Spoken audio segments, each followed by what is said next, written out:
Deux explosions ont secoué l'aéroport international de Bruxelles mardi matin vers 8 heures. Une autre explosion s'est produite dans le métro dans une station proche du quartier européen. Il y aurait au moins 21 morts. L'aéroport et les grandes gares ont été fermés tandis que les bus, trams et métros ne circulent plus. L'alerte antiterroriste a été relevée au niveau maximal en Belgique. La sécurité a été renforcée dans plusieurs aéroports européens, notamment à Paris, Londres et Francfort. En France, 1600 policiers et gendarmes supplémentaires ont été déployés. Lundi soir, un hôtel de Bamako, la capitale du Mali, a été visé par une attaque qui a été repoussée. L'hôtel abrite la mission de l'Union européenne qui entraîne l'armée malienne.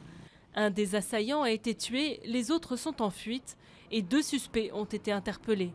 L'hôtel est situé non loin du Radisson Blu, qui avait été la cible d'un attentat djihadiste le 20 novembre dernier, faisant 20 morts. L'homme d'affaires Patrice Talon est sorti lundi largement vainqueur du second tour de l'élection présidentielle au Bénin, au terme d'un scrutin sans incident majeur. Quelques 4,7 millions d'électeurs étaient appelés aux urnes dimanche pour élire le successeur de Thomas Boni Yayi. Patrice Talon a obtenu 65,39% des voix, contre 34,61% pour son adversaire Lionel Zinsou, le Premier ministre sortant.